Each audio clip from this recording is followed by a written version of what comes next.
Welcome to Avant-Garde Entrepreneur. I am so glad you're here today with me, my friend.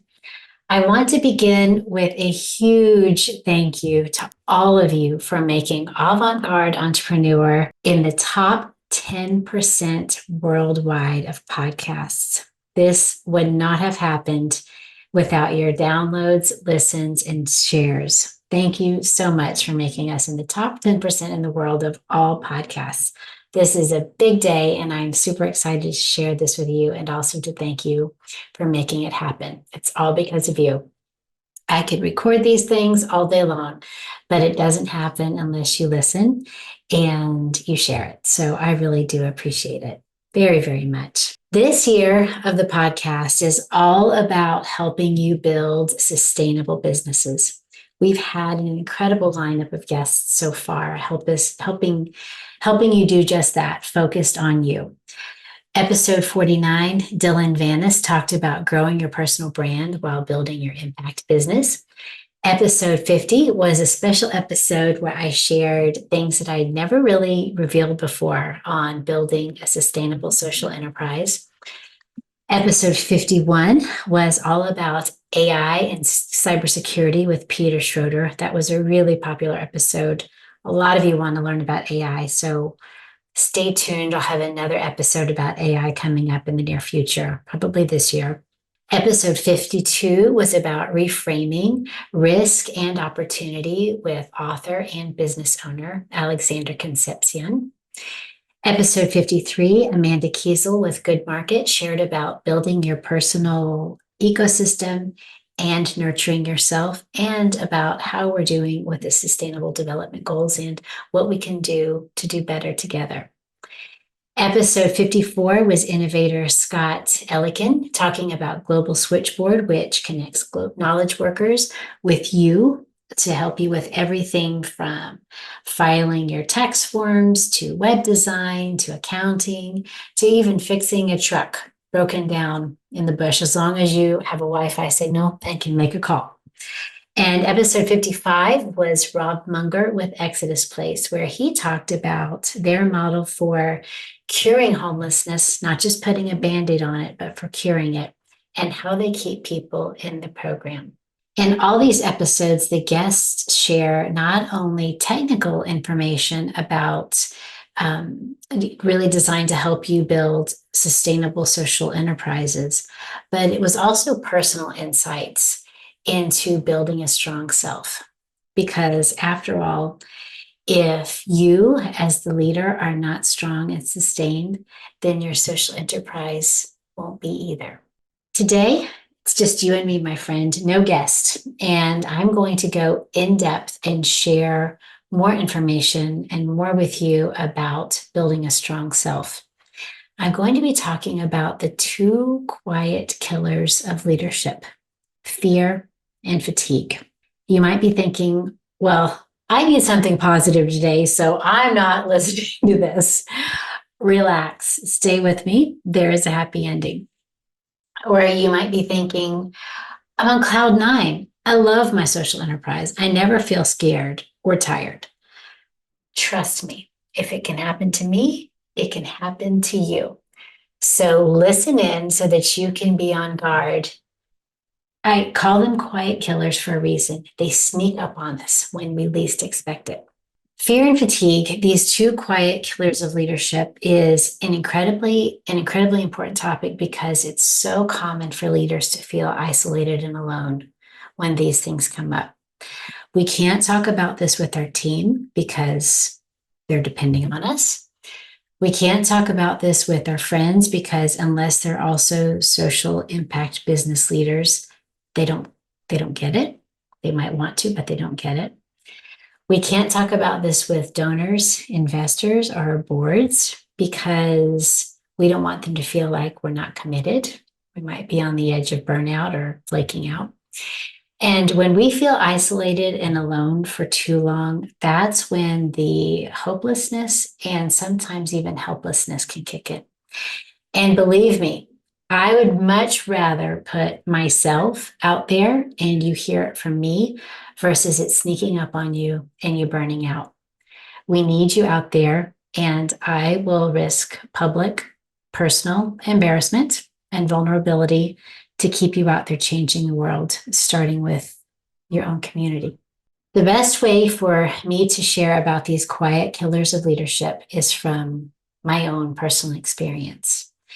So I'm going to share with you what's been happening kind of behind the scenes over the past few months around here, how I define fear and fatigue and how they're related, why I call them the quiet killers, and I use quiet in quotes or in air quotes, and most importantly, how I overcome them.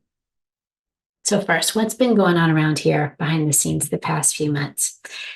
As you know, we completed the document signing portion of our merger with my longest owned company last year.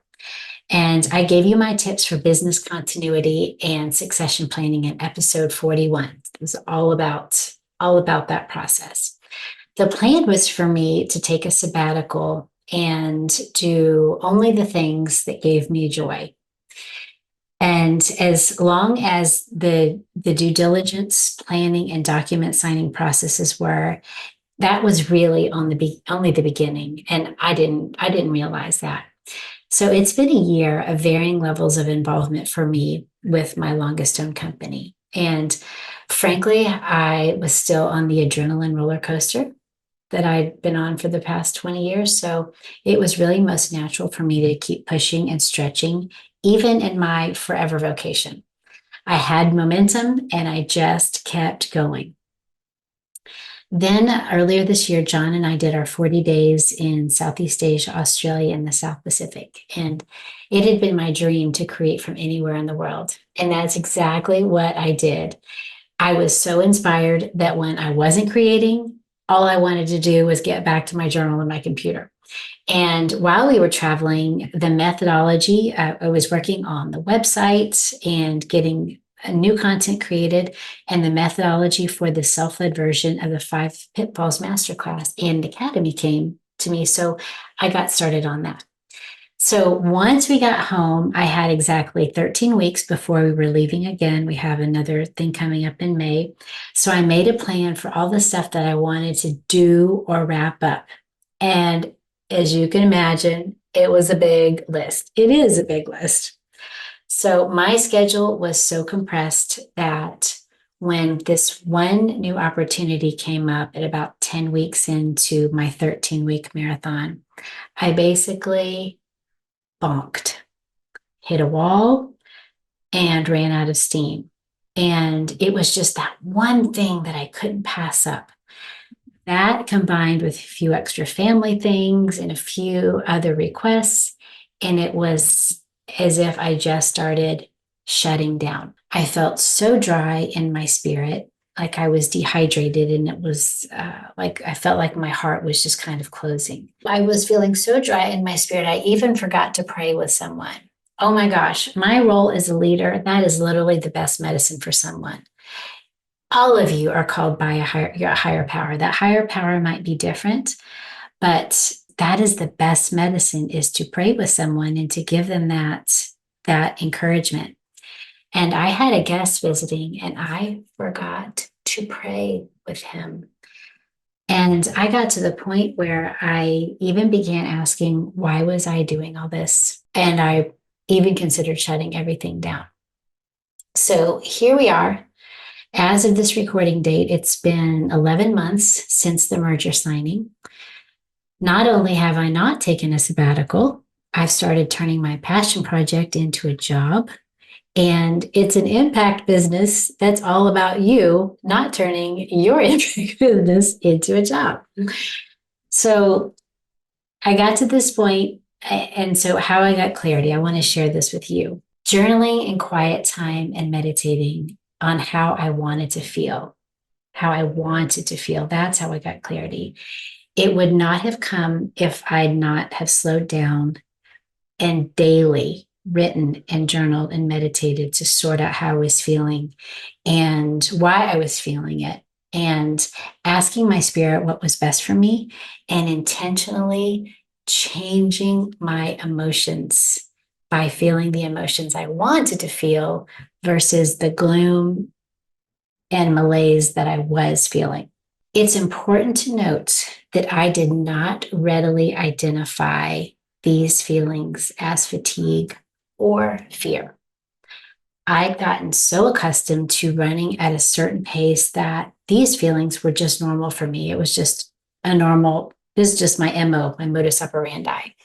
And John, my husband, some of you know him as Mr. John or Uncle John, he runs hard too.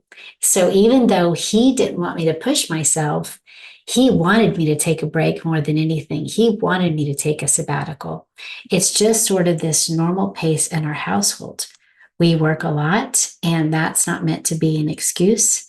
It's a pattern, and it takes an effort to alter any pattern. And I'm also accustomed to being uncomfortable, so that I didn't recognize that I was even feeling fear. It was just, I'm so used to being out of my comfort zone. And if something feels uncomfortable, I kind of welcome it. Like, oh, okay, there's something here. I'm going to be able to change and improve by working through this thing. That I didn't even realize that this was fear that I was constantly facing, absorbing, and overcoming. What's important also to note is that it's not about having an emotion and not about having the emotion, but about how to shorten the refractory period, about how quickly we bounce back. So while there was this compound effect of how I was living and what I was doing to get to the point where I nearly shut down, the actual time frame that I was feeling this way was about a week. And I don't even know that it was 7 days. It was probably more like 5 days. As soon as I started feeling it coming on, I began making adjustments.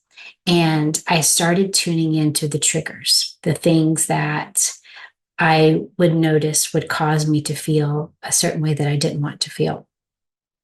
I journaled a lot more, even if what I was writing really didn't make sense at the time. And I meditated with much more intention about how I wanted to feel. There was such a contrast between my vision for how I could and wanted to feel in this forever vocation versus how I was feeling. And I also asked my spirit directly what was best for me. And this was something that was the game changer. That's probably the most important thing. So whether it's the feeling of frustration or anger or feeling yourself on the edge of burnout, it's okay to have those emotions. The key is how to shorten that refractory period so that you can get back to being your best self. And this is what I wrote in my journal. Yep, simply put, it's time for a rest. If I'm waking with negative feelings, it's not a forever vocation if it's not personally sustainable. Exactly what I tell you guys. So there's two sides. There's fear or a story I've made up about myself, and fatigue, that I truly need a rest from this marathon. If it's fear, I don't want that to allow that to hold me back. I want to press forward and overcome. And if it's fatigue, which can induce fear because my vibe is low, that's a whole different thing. That's what I wrote. So at first, I didn't know if it was fatigue or fear, nor that it was likely both. So that's a little insight into what has been happening in my world in the past few months. But we're moving up. So next, I'd like to share with you my definitions of fear and fatigue. I'd like to share these with you and how they're related. So first of all, fear. If English is your first language, you may know this acronym, FEAR. False evidence appearing real. Fear is also known as false evidence appearing real. My friend Kathleen, who you got to meet in episode 45, taught me that we are born with only two fears: fear of falling and fear of loud noises. Everything else is a story we've made up about ourselves, or more directly, a lie that we believe about ourselves. When I was traveling in Burkina Faso, the way that they say fatigue, they call it fatigue. And it's different than fatigue, I feel like, in English. I feel like the French version is different than the English. At least the Burkina Faso French is different than the English. It's kind of like this ongoing fatigue, is sort of like this ongoing sort of malaise. It's something that you don't recover from with just a good night of sleep. It's kind of like one debit after another from your personal energy account. It's sort of insidious. The adrenaline roller coaster that many of us live on can mask it. So we get this dopamine high from victory or momentum, and it gives us a boost till we get the next hit. And the unique thing is, it's often not even a failure that slows us down. We can have win after win after win, and then one opportunity comes our way, in my case, which was another win. And we take it on and we realize afterward that we've gone too far. In my experience, fear and fatigue are very, very much related. Fatigue can induce fear because our vibe is low, and that makes us vulnerable to these lower vibrating emotions: fear, shame, doubt, those kind of things. Those are all low vibe emotions. And I talked about the importance of recognizing these in episode 48. Fear can induce fatigue because of the emotional tax of constantly overcoming. If you think about animals in the wild, a zebra grazing on grass, she may have to run from a lion, but once she escapes, the zebra goes right back to grazing. It's the same thing in the days of the cavemen. Humans were built to run from danger. The adrenaline kicks in. They run, fight, or flee. And then once the danger is over, they go back to cooking or sleeping or sharpening their knives or whatever it is that they were doing. So when I drill down to what the root of my fear is, when I think, okay, I'm feeling fear, what is this? Why am I feeling this way? It's usually tied to my self-worth. I tell myself, I believe these lies that I'm not good enough. I'm not worthy to receive. It's just like Rob talked about with the men experiencing homelessness at Exodus Place in episode 55. They don't feel worthy to receive a compliment. And it's also what makes you such unique leaders. Many, many of the trainees across the world in social enterprises feel this way. I invested 4 years of a PhD studying the mystery and magic of how you guys and gals do it. Like, it's not about giving people training. It's about telling them they're worthy and worthy to learn, worthy to stay. It's about overriding this hardware that's been ingrained in their brain that tells them that they are not worthy. And that is the real game changer. The money and the skills, those are the byproducts of the training that you provide.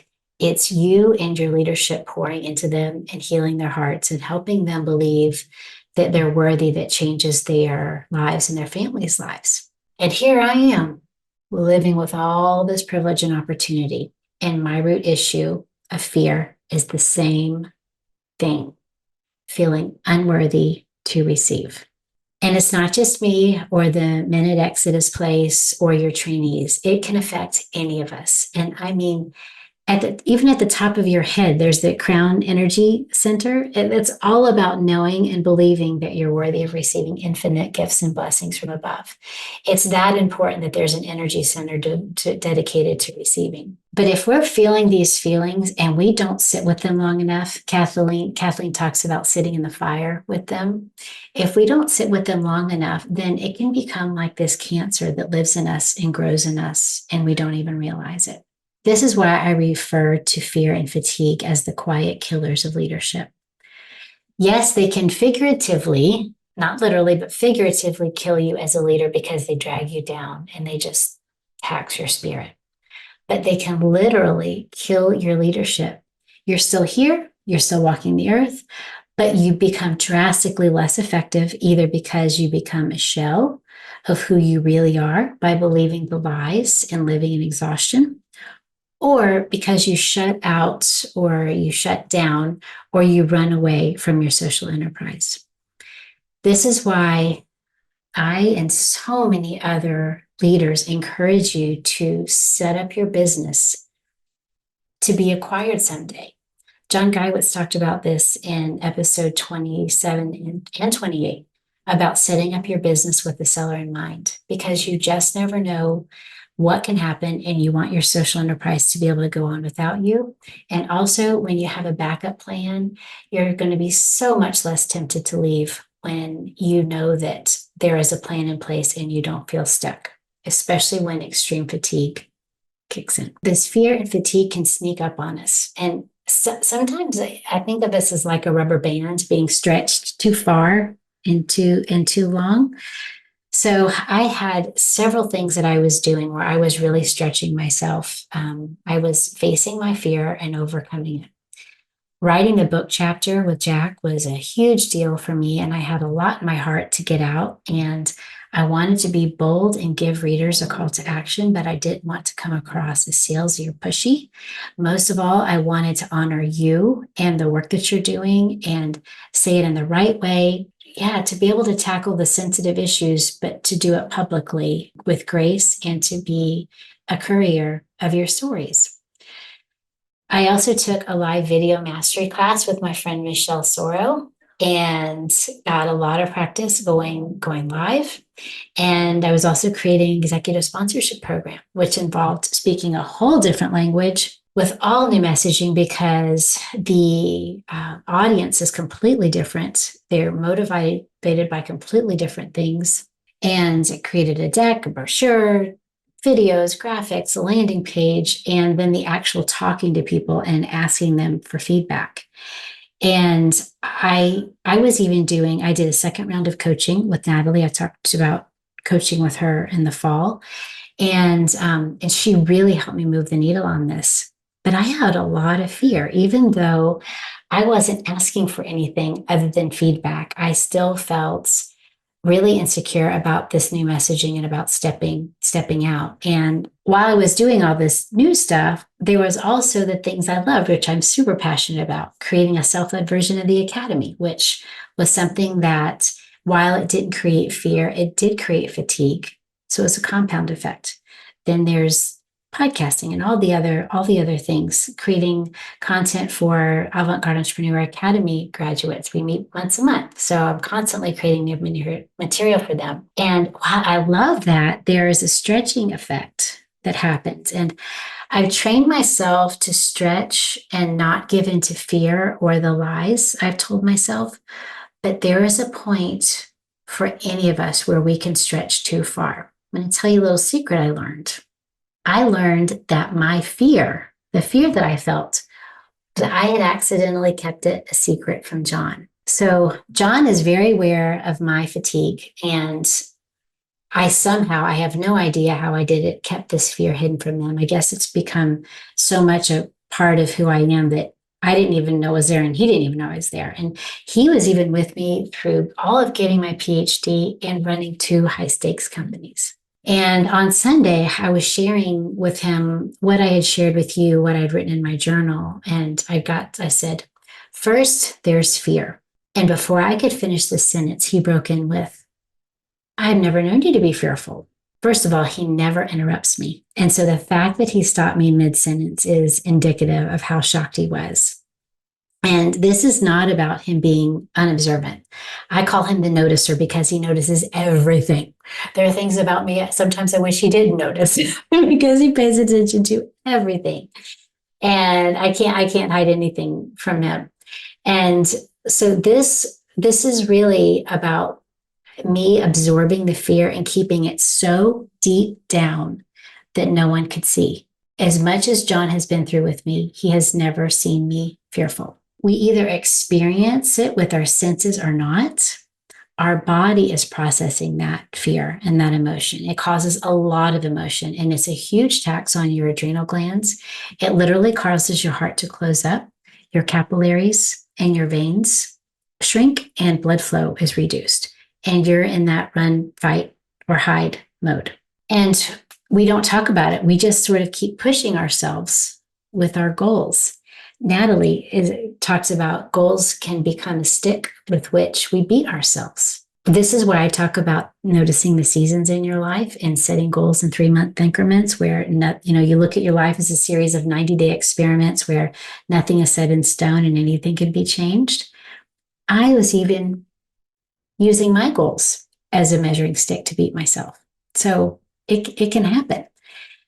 So that's kind of a synopsis of what was going on, how I define fear, how they're related, plus why I refer to fear as the quiet killer of leadership. And you know me, there will always be a happy, positive ending. Like Alexander shares in his book, Survival First, it's all about how we frame our words and experiences.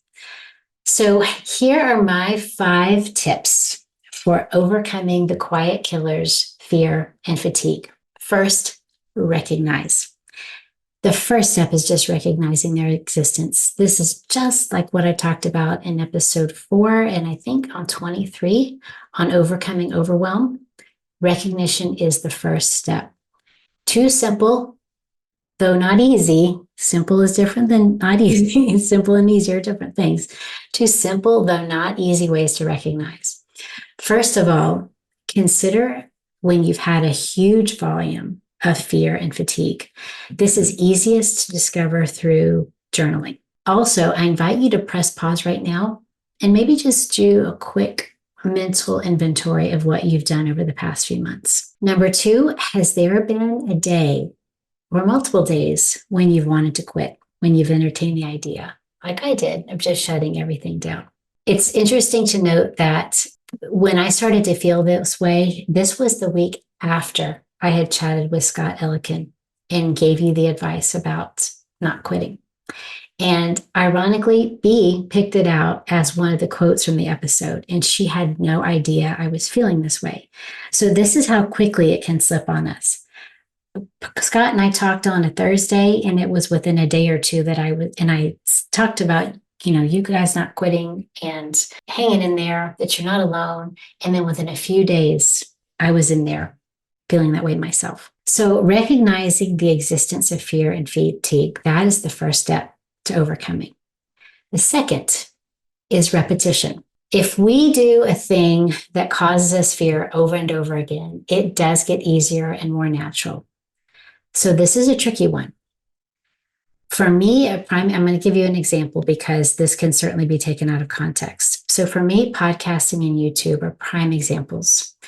Oh my gosh, podcasting used to be so unnatural for me. Being on video was so unnatural. I felt so uncomfortable, so much fear. And the only way through it was to do it. So in this case, it's not about doing the thing. It's about who you become in the process of overcoming. It's not about doing the thing. It's who you become in the process of overcoming. So if you choose this route of repetition, I encourage you to do it with just one thing. So if you're context switching or if you're stretching in several different areas at once and really pushing yourself, it leads to burnout. When I started podcasting, I had a lot of other things going on, but they were all in my comfort zone, or as Kathleen calls it, my zone of familiarity. That didn't mean they were easy, but they were familiar. So I was already on a roll with them and could manage that. I'd already had enough repetition in that area, those areas. So the discomfort of podcasting was really compartmentalized for me. So if you do choose this route of repetition and pressing through and really focused on who you are becoming in the process of overcoming, only do this with one thing. My third tip for overcoming these quiet killers is tune into the signs. I received about 5 signs or synchronicities, we might call them, that it was time for me to slow down. I got an email from Michelle about her getting sick last summer. Alexander, he sent out an email about going off the grid the week that his book was published, contrary to everything that his publisher and everyone else said. He literally went away while the book was released to Amazon and to all the booksellers. Stephen Ross, who you heard from in episode 30 and 31, he talked about sales, the mindset of sales. He had a suggestion for me to listen to a Tim Ferriss interview with Seth Godin. So I listened to that, and it was really about Seth talking about creating a vacuum where he basically will just go through seasons where he stops doing everything, because if he doesn't, then he just continues to fill the space with the same thing. And that might not be the best for him any longer. There was another sign. I got another email, came across with someone winning the Social Enterprise World Forum Award. And in her bio, it listed her name and had in parentheses on sabbatical. And then finally, B reminded me from episode 50, my advice to you, which was given to me by Jeff Schaefer, who you heard from, you met him in episode 43. He said, when you're starting this new venture, go slower and smaller than you think. So all these signs came to me over, and it wasn't that I recognized the first one or the second one. At first, it wasn't in hindsight, which again is the importance of journaling. When these things, you've got to be able to slow down to see them and to recognize them. So tune into the signs, because they are very often your guide to what's best for you, even when you can't necessarily feel it for yourself or even realize that anything's wrong to begin with. My fourth tip for overcoming these quiet killers is, this one's also tricky. It's to slow down. And this is tricky because we can easily create a longer list and not really take a break at all. But I'm going to mention it because it could be a good stepping stone. So, for example, I want to be a good steward of my relationships and what my spirit has inspired me to do. So for me, slowing down means not starting any new initiatives. Instead, it means fine-tuning those I already have. So, for example, I love my podcast guests. They give so much to you and to me. And my scheduling and follow-up process right now is very manual. And I'd like to get that a little bit more automated so that when it comes to things on the back end, I can make it easier for them to share and comment so that they don't see it come across the screen and then go, wow, I really had a great time, but what do I want to say about this? Also, my social media presence, what I say needs to be more consistent. I've got the release of the book with Jack coming up, so I want to be ready for that and all the things that go along with that. And we've also had so many victories on the executive sponsorship program. So many incredible things have happened that I really want to take time to update people who have helped us to get there along the way. And I love creating new content for Avant-Garde Entrepreneur Academy grads. That's something that really is life-giving for me. And I want to be focused more on John and my relationship with him, want to be more present with B and Kayla. So those are the types of things where I want to be more present in my relationships and be a good steward of what I've been given and what I've been inspired to create. And slowing down is really the way for me to do that. So one way to look at this is to look at it kind of like a simmering process. It's a pot that's still hot. It's on the stove and it's cooking. It's just not so hot that it's boiling over and evaporating all over the stove. So slowing down doesn't mean that things aren't happening. It just means that it's simmering. All the spices are coming together to make something better than you can imagine right now. My fifth tip for overcoming these quiet killers of fatigue and fear: press the pause button. There is never a good time, my friend, but there is always a way. If you don't push the pause button, your body may press the stop button when you least expect it. Why? Because it's in need of the human body and mind to rest. This is why I talked about it in episode 22 with tips for stepping away from your social enterprise. There are so many things that we think are urgent because we're operating from our stress hormones, but they're really not. I had an interview, a TV interview that came up that I was really excited for, but it was one thing that I realized I need to move this out a little bit. It's just too much right now. And John said, "That's not really time sensitive, is it?" And I thought, no, it's not time sensitive. It could be done in a few months. And so sometimes having someone ask you that question, is it really time sensitive? You might realize it's not as urgent as you thought it was when you're able to step away and not operate from that position of stress. And then, of course, as soon as you decide to push the pause button, all the requests are going to come in. And you simply say, I'm taking a short break. I'll get back to you. Simple as that. People will respect and honor that. And if they don't, then they're probably not someone that you want in your life anyway. I suggest another kind of a sub tip in with this pressing the pause button is to make really good notes of where you are in all of your projects so that you can even have your team pick them up and take on some of them if they want to.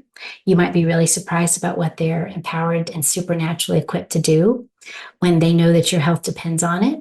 And if it's not something for your team to do, then whenever you're ready, you can just come back to it and you'll have your exact notes of exactly where you are and what the next step is, the immediate next step.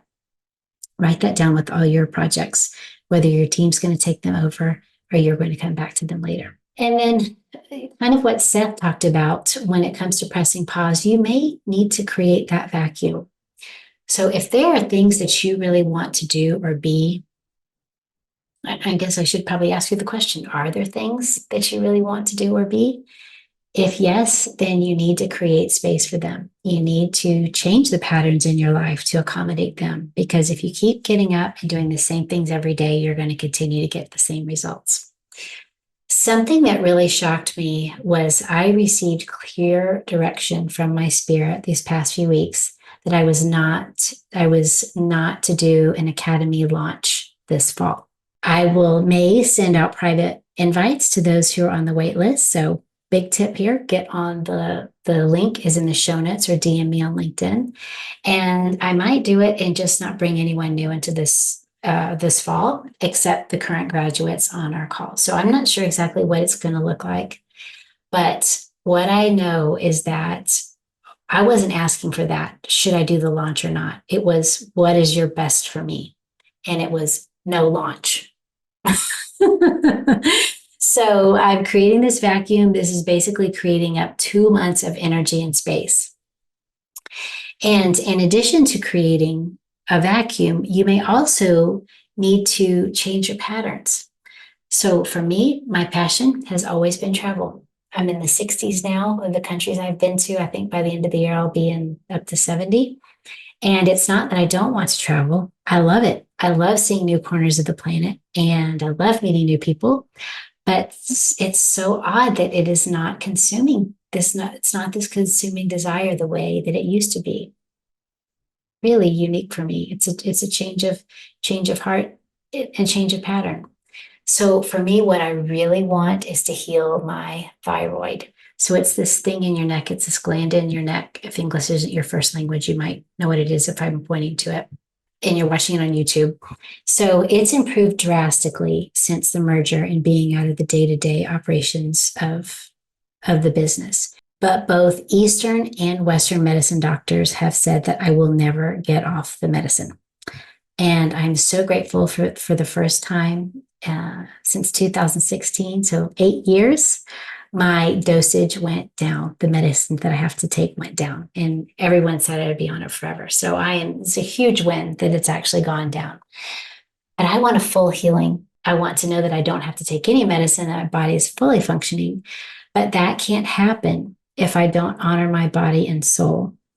And I continue to press and pressure myself and push beyond my fears and through the fatigue in a way that is unhealthy.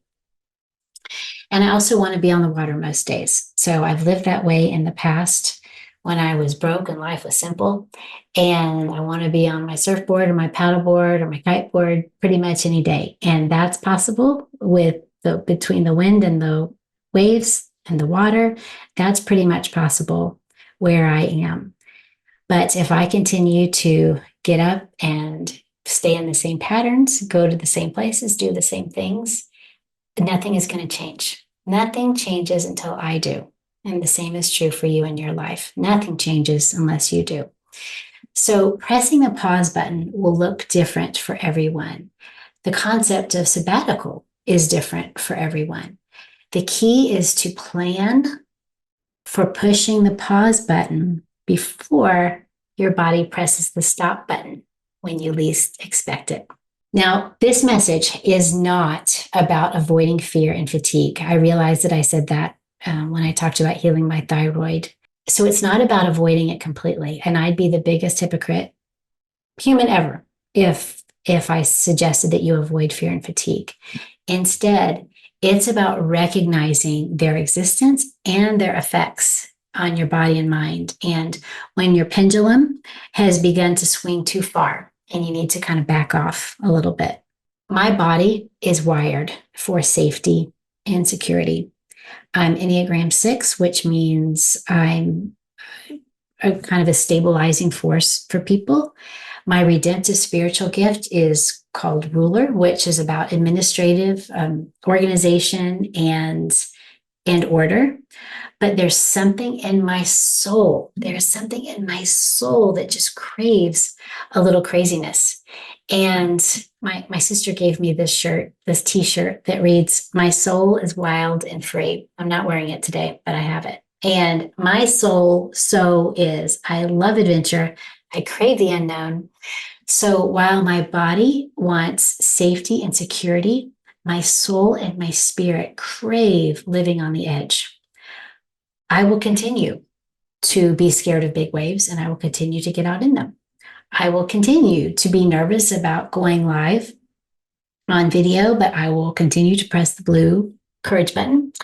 And I will continue, my body will continue to need to rest and recharge. And I know I'll continue to push it a little farther than I really should before I slow down. I think that's our unique ability as leaders to overcome fear and fatigue. That's what makes us different than everyone else. And it's why we're often misunderstood. It's where the naysayers, as Dr. Jim King talked about in episodes 39 and 40, it's where they come in, where they tell us we're crazy or we can't or shouldn't do something. And my friend, just as you won't allow someone to stop you from achieving your dreams, no one can except you. No one except you can slow you down and keep you from burnout. And if you don't make a conscious effort to slow down, your body may do it for you. So make the choice, my friend. Choose yourself. Pick one. Pick one way to overcome the quiet killers of fatigue and fear.